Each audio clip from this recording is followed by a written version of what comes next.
Hi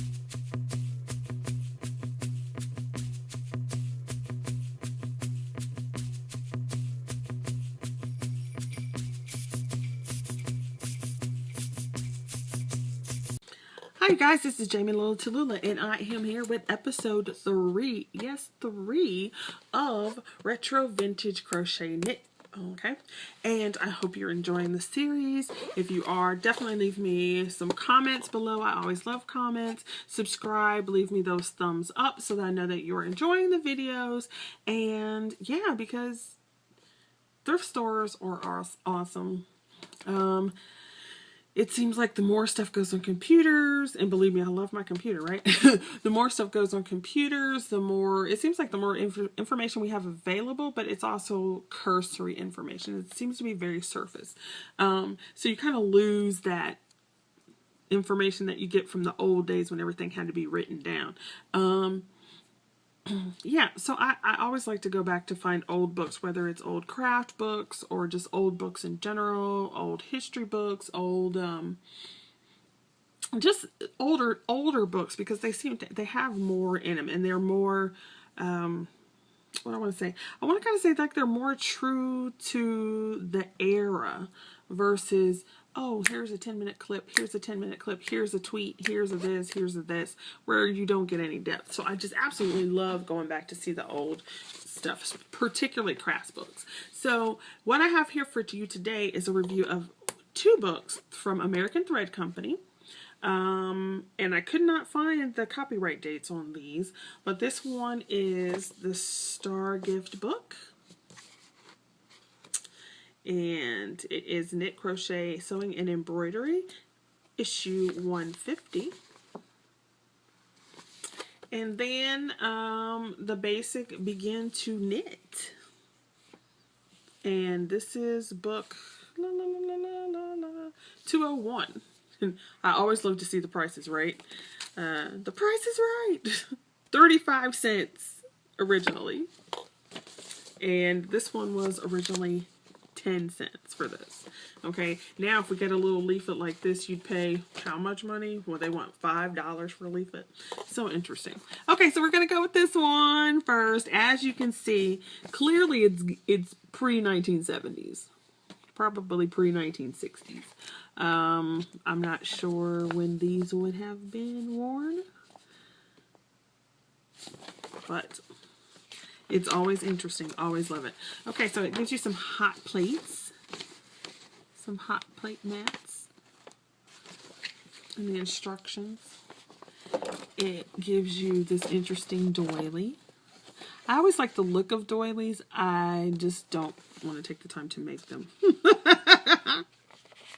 I don't want to take the time to make them most of the time. They give you a puppet, which this puppet is crazy looking. Look at it. It looks like somebody shot it through the head with an arrow. Ah! Help me, I'm being stuffed. Oh, and it's called a yak yak. A yak yak. Oh, we have this, which I would definitely make this and wear this, particularly around here because it gets cold. So this little head scarf. Then they have this like head wrap piece. See, this makes me think 1940s or 1950s, probably 50s because it's in color. I don't know. Somebody out there would probably know better. They might say down here in the reading, but because of the flowers on it, it makes me think of those swimming caps that had the little flowers on them. And so they are adorable, though. This is so cute. Okay. Just another tip that for you, if you get some of these vintage books, this is very old and it's starting to become flimsy. So another thing that you can do is, one, if you don't want to take the pages apart, you could keep it in put the whole thing in a report sleeve in like a binder.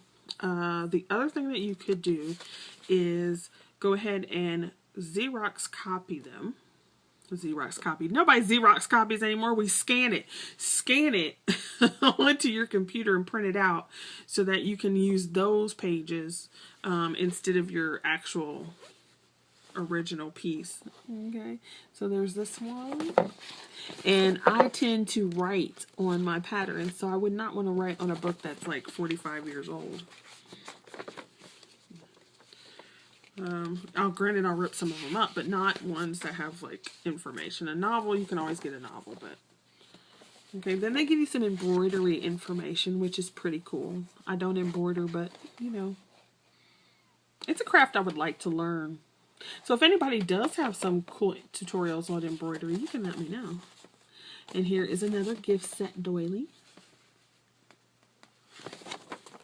which is always very cute. And then this one, it reminds me like they're playing poker. Pass me some chips. Pass me some chips. It's a tree skirt though. And then they have this. And then towards the end, they have these little faces. These little crochet faces. And the final is a mobile, which is totally cute too. Okay, so that's our first one from American Threads. And then we're going to go quickly, y'all, through this one. It's a begin to knit, which is exactly what it says. Look at her, she's so funny. It has the basic beginnings, goes through the fundamentals. Just get it down here so you can see the fundamentals. It gives you some diagrams, which is always lovely. More diagrams. More.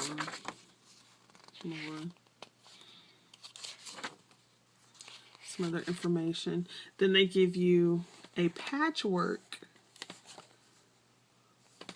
You can see that blanket with swatches so that you can practice your stitches, which is always wonderful. And then in the back, have to give a shout out to my girl Sarah.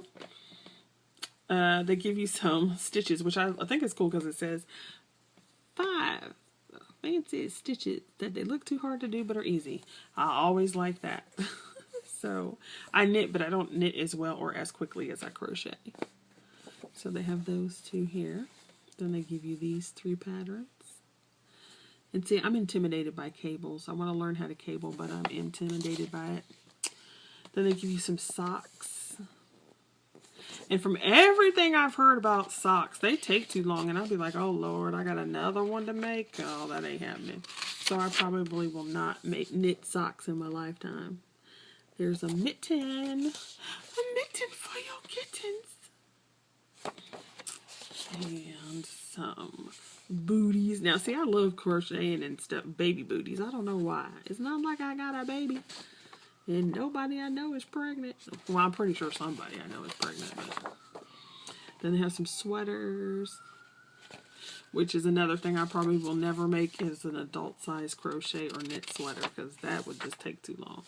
Then they have this little clamshell, clam digger top. Now that I would make. And then a poncho. Now see, I don't know about me. I think ponchos are cute. But I don't know. See, ponchos, they seem to work better when you have no tatas. See that? She has no tatas. I got big tatas, so it'll be like, whoop. So I don't know about a poncho for me. I could do a shawl, but I don't know about a poncho. And then another sweater. Okay. So that is the second book of American Thread Company, Star Book number 201. So hope you enjoyed this episode, and I will be back another week with another one. See you later. Bye.